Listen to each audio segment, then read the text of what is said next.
대다수 그리스도인들이 예수 그리스도의 고난을 묵상하는 사순절 기간을 의미 있게 보내고 있는 가운데 일부에선 사순절을 지키면 안 된다는 터무니없는 주장이 SNS를 통해 전파되고 있습니다. 사순절을 왜곡하는 가짜 뉴스의 실태와 교회력이 신앙생활에서 중요한 이유를 짚어봤습니다.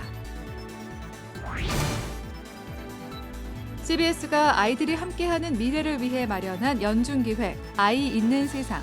오늘은 출생과 긴밀한 관계가 있는 혼인에 관한 통계를 살펴봅니다. 지난해 혼인 건수가 통계 작성 이래 가장 적게 조사됐습니다. 전 세계 선교지 소식을 전하는 미션 리포트. 오늘은 올해 한인 선교 30주년을 맞은 캄보디아 소식을 알아봅니다. 여러분 안녕하십니까? CBS 뉴스입니다. 예수 그리스도의 고난을 묵상하는 사순절 기간인데요. 최근 유튜브 등 SNS를 중심으로 사순절을 지키면 안 된다는 터무니없는 주장이 돌아다니고 있습니다. 이런 주장이 어떤 문제가 있는지, 교회력이 우리 신앙생활에 어떤 영향을 미치는지 이순교 기자가 알아봤습니다. 사순절은 예수의 부활을 준비하는 40일을 말합니다. 이 기간 동안 그리스도인들은 금식과 회개, 절제 등을 통해 부활절을 경건하게 준비합니다. 많은 교회 역시 예수의 고난을 묵상하며 사순절을 지키고 있습니다. 하지만 대한예수교장로회 합동총회 등에 속한 교회들은 사순절을 지키는 대신 부활절 바로 직전 일주일을 고난주간으로 지키고 있습니다. 교회사적으로나 신앙적인 면에서 의미가 있는 사순절이지만 최근 SNS를 통해 사순절은 미신이라며 지키면 안 된다는 주장이 전파되고 있습니다. 이들은 사순절은 성경이 언급하지 않는 인간적인 기념일이고 로마 카톨릭의 미신적인 행사이며 말씀 중심의 신앙을 훼손할 우려가 있다고 주장합니다. 과연 이들의 주장대로 사순절은 미신이기 때문에 지키면 안 되는 것일까? 사순절은 325년 니케아 공의회에서 부활절 일자를 확정하면서 지키게 된 절기입니다. 니케아 공의회는 각 교파의 기독교 지도자들이 모여 교리와 절기 등을 확정한 첫 에큐메니칼 회의라는 의미가 있습니다. 니케아 공의회가 열렸던 시기는 로마 카톨릭 시대가 아닌 초대교회 시대로 봐야 합니다. 사순절을 지키지 말아야 한다고 주장하는 이들에 따르면 종교개혁자인 칼뱅은 그의 책 기독교 강요에서 사순절을 지키면 안 된다고 주장했음을 근거로 제시합니다. 하지만 칼뱅이 이렇게 말한 이유는 과도한 금식과 절제 등 행위를 통해 구원을 받으려고 했던 성도들의 잘못된 행위를 지적하기 위해서였습니다. 사순절 자체가 미신적이 아니라 이를 대하는 교인들의 과도한 믿음과 행위가 문제라는 겁니다. 정말 더 중요한 거는 사순절의 의미, 예수님의 십자가를 묵상하고 그게 중요한 거니까 강제적으로 금식을 다 하시오. 어떤 이해와 동의 없이 그렇게 해야만 이것이 신앙이 되고 예배가 되는 것처럼 한다면 문제가 될 수도 있겠죠. 사순절을 포함한 교회력이 중요한 이유는 예수의 부활을 중심으로 1년을 묵상하도록 해놓았기 때문입니다. 교회력은 부활절을 포함해 성탄절을 앞두고 그리스도의 오심을 준비하는 대림절, 하나님의 나타나심과 선교적 사명을 강조하는 주연절 등으로 이어지고 있습니다. 그리고 이제 예수 그리스도를 중심으로 해서 이런 부분들이 배열이 되고 좀 골고루 균형 있게 우리가 묵상할 수 있게 한 것이기 때문에 우리가 그런 부분들에서 좀 균형을 잡을 수 있다. 그런 유익이 있는 거죠. 목회자들은 인터넷에 떠도는 터무니없는 주장을 분별 없이 받아들이면 신앙에 혼란이 올 수 있다며 각별한 주의를 당부했습니다. CBS 뉴스 이승규입니다. 한국기독교교회협의회가 튀르키예 시리아 지진 재구호를 위한 한국교회 튀르키예 시리아 지진 구호 협의회를 구성합니다. 한국교회 튀르키예 시리아 지진 구호 협의회에는 예장 통합과 기감, 기장 등 교회협의회 7개 회원 교단을 비롯해 한국세계선교협의회, 한국교회 봉사단까지 13개의 교단 단체가 함께합니다. 한국교회 튀르키예 시리아 지진 구호협의회는 앞으로 6개월 동안 2차례로 나눠 지진 재해 구호 활동을 펼치고 상대적으로 소외된 시리아 난민들도 평등하게 지원할 수 있도록 노력하기로 했습니다. 한편 교회협은 이달 초 세계 정교회 에큐메니컬 총대 주교좌를 통해 1차 지원금 10,000불을 전달한 바 있습니다. 가재울 녹색교회와 의주로교회를 비롯한 서울 서대문구 지역사회들이 오늘부터 서대문 형무소 거리에서 이완용은 웃고 유관순 열사는 통곡한다는 이름으로 현수막 거리 운동을 진행합니다. 이들은 서대문 형무소 주변 거리에 유관순, 김구, 안중근 등 독립운동가들의 얼굴과 함께 굴욕해법 폐기하라는 구호가 새겨진 현수막을 내걸고 윤석열 정부의 일제 강제동원 배상해법을 규탄했습니다. 이들은 윤석열 정부의 강제동원 배상해법은 일본 정부와 전범기업의 책임을 면제해주는 매국해법이라며 지난 2019년 일본이 우리나라 대법원 판결에 사죄는커녕 수출 규제로 보복 조치를 했을 때 노 아베 운동을 펼쳤던 것처럼 우리 국민들이 윤석열 정부를 막아서야 한다고 강조했습니다. 기독교대한감리회 이철 감독회장과 선교국 관계자들이 최근 지진으로 고통받는 튀르키예 안타키아 일대를 방문해 현지인들과 한인 선교사들을 위로하고 구호 자금을 전달했습니다. 이철 감독회장 일행은 또 광림교회가 주최한 한국전쟁 정전 70주년 튀르키예 참전용사 위로회에도 참석해 참전용사들에게 감사 인사를 전했습니다.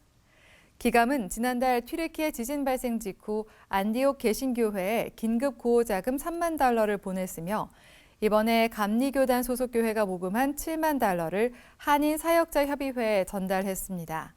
한편 기감은 사회평신도국 후원 계좌를 통해 튀르키예 지진 구호 헌금을 모금하고 있으며 지속적으로 튀르키예 이재민과 시리아 난민을 위한 구호 헌금을 보낼 계획입니다.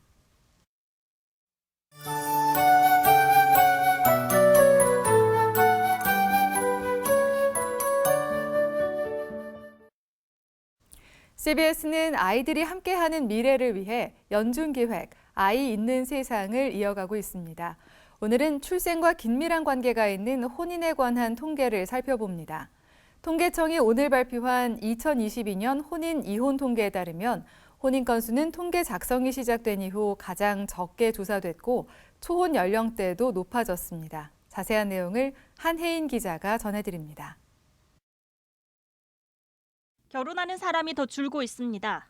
통계청이 발표한 지난해 우리나라 혼인 건수는 19만 1,700건을 기록했습니다. 통계 작성이 시작된 이후 역대 최소 수준으로 1997년과 비교하면 절반 이상 줄었습니다. 2021년과 비교하면 800건, 2020년과 비교하면 2만 1,800건 줄었습니다. 10년 전인 2012년과 비교하면 13만 5,400건 줄었습니다. 혼인에 대한 가치관의 이제 변화가 조금 결혼에 대한 건수가 많이 감소한 이유 중에 하나라고 볼 수 있을 것 같습니다. 통계청은 혼인 감소가 앞으로의 출산율 감소에도 영향을 미칠 것이라고 전망했습니다. 결혼에 대한 부분과 출산에 대한 부분도 상당 부분 연관성이 있기 때문에 혼인이 줄어들면 출산도 줄어들 것으로 저희가 보고 있습니다. 초혼과 재혼 여부를 살펴보면 전체 부부 가운데 남녀가 모두 초혼인 부부는 77.4%, 재혼인 부부는 12.3%를 차지했습니다. 초혼을 기준으로 살펴본 지난해 전국 평균 혼인 연령은 남자 33.7세, 여자 31.3세로 조사됐습니다. 2021년과 비교해 남녀 모두 평균 연령이 높아졌습니다. 평균 초혼 연령을 지역별로 살펴보면 서울이 남녀 각각 34.2세, 32.2세로 가장 높았고 충북이 가장 낮았습니다. 남녀 평균 초혼 연령 차이는 2.5세로 나타났습니다. 외국인과의 혼인 건수는 증가했습니다. 지난해 외국인과 혼인은 16,700건으로 전년 대비 27.2% 늘었습니다. 아내는 베트남, 남편은 미국 국적이 가장 많았습니다. 이혼 건수는 2020년부터 연속으로 줄었습니다. 지난해 이혼 건수는 9만 3,200건으로 전년보다 8,500건 줄었습니다. 혼인 건수의 감소가 이혼 건수 감소에도 영향을 미친 것으로 풀이됩니다.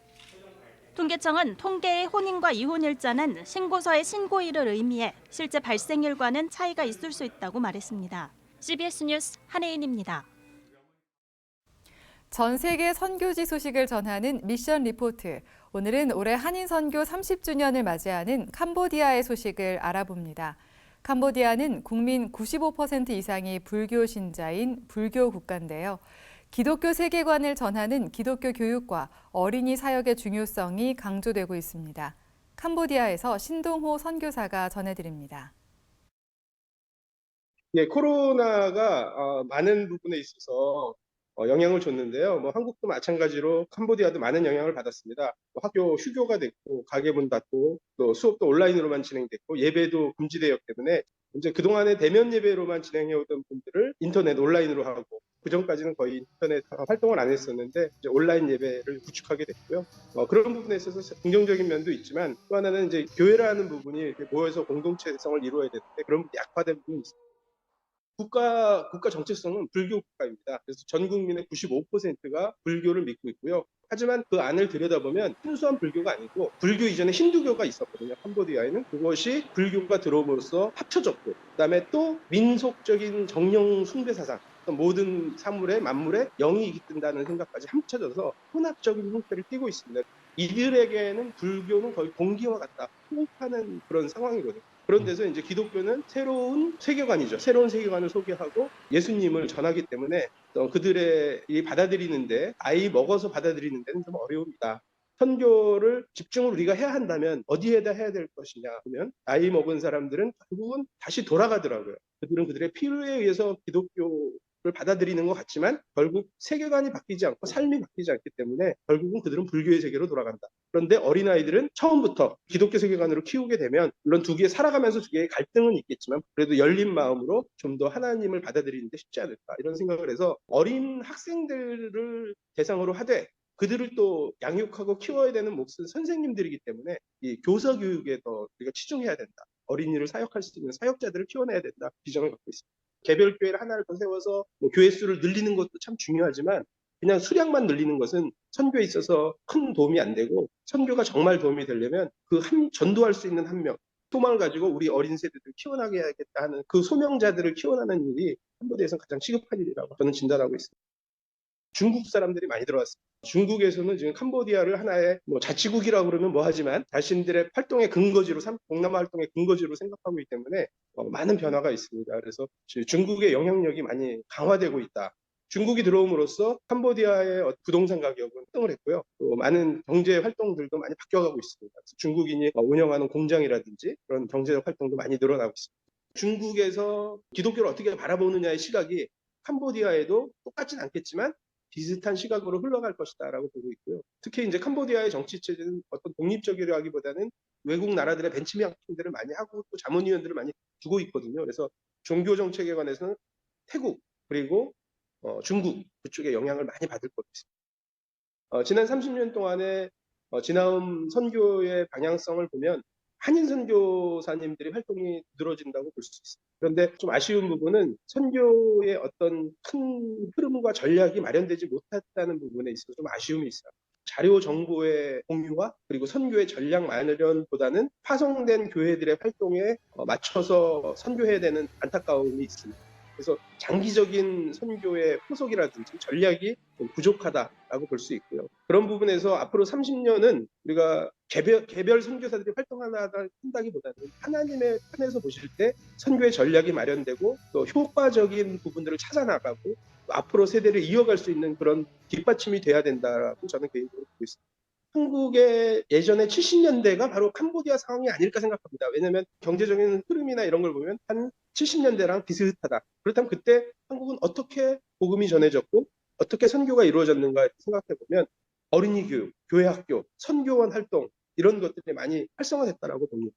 캄보디아도 역시 부모님들의 관심은 자녀 교육, 의식 있는 부모들은 자녀 교육에 신경을 씁니다. 그래서 지금 캄보디아의 지방들도 영어 학원 같은 것이 많이 활성화되어 있거든요. 어린이들을 어려서부터 기독교 교육을 할 수 있는 선교원이야말로 캄보디아에 가장 적합한 사역이 아닐까 이렇게 생각합니다. 그래서 현지인들의 눈높이에 맞는 것을 잘 모델링화해서 선교원을 지방 곳곳, 시골 곳곳에 세워나가는 운동이 앞으로 10년 동안 해서 그 아이들을 키워나가면 그 아이들이 나중에 10년 후에는 캄보디아의 기독교를 세워나가는데 또 예수님을 전하는데 큰 힘이 될 거라고 이렇게 보고 있습니다.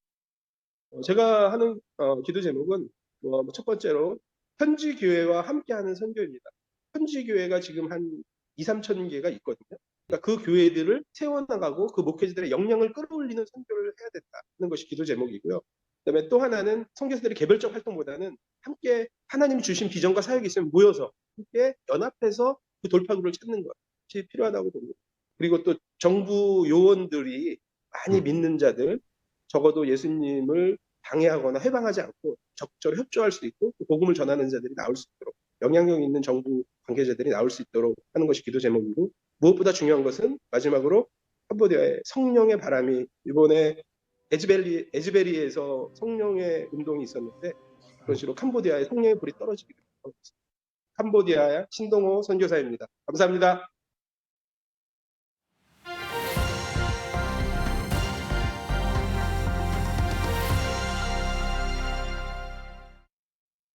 간추린 지역교계 소식입니다. 대구 지역 부활절 연합예배 준비기도회가 대구 서현교회에서 열렸습니다. 여수 성광교회는 지진 피해로 고통받고 있는 튀르키예와 시리아를 돕기 위한 자선음악회를 열었습니다. 대구 지역 부활절 연합예배 준비기도회가 대구 서현교회에서 열렸습니다. 이번 부활절 연합예배는 대구여 일어나라란 주제로 열리며 대규모 연합찬양대와 오케스트라의 합창무대가 진행될 예정입니다. 교단을 초월해서 6만 명 스타워덤이 꽉 차가지고 찬양을 할 때 하늘문이 열리는 겁니다. 이번에는 우리 대구 교회가 많이 모일 수 있도록 축제로 만들었습니다. 아주 뜨겁게 또 찬양도 하고 기도도 하는 축제를 벌이게 됩니다. 예배 후 이어지는 생명문화 콘서트엔 가수 백지영 씨와 헤리티지 매스콰이어 등이 출연해 무대를 빛낼 예정입니다. 여수 성광교회가 지진으로 고통받고 있는 튀르키예와 시리아를 돕기 위한 자선음악회를 열었습니다.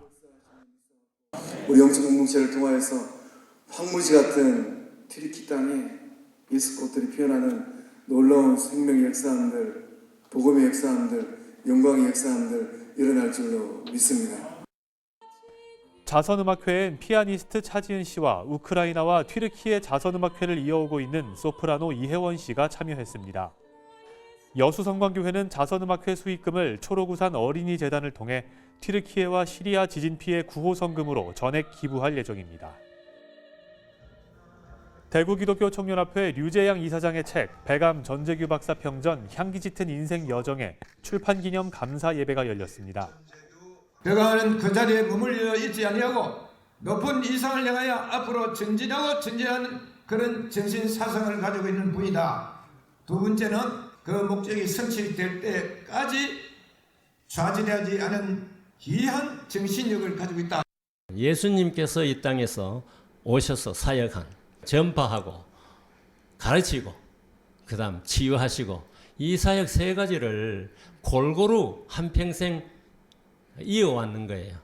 대구를 성지화하는 지금 작업을 하고 있습니다. 그 일을 하는데 근본의 행사가 큰 도움이 되리라고 저는 그렇게 생각을 합니다. 주최 측은 이번 출판 감사 예배에서 저자인 류재양 대기총 이사장과 전재규 박사에게 축하패를 증정했습니다. 날씨입니다. 내일은 전국이 대체로 흐리고 건조하겠습니다. 남해안 일대엔 가끔 비가 오는 곳이 있겠습니다. 내일 아침 최저 기온은 영하 5도에서 영상 8도, 낮 최고 기온은 9도에서 16도로 예상됩니다. 이상으로 뉴스를 마칩니다. 시청해주신 여러분 고맙습니다.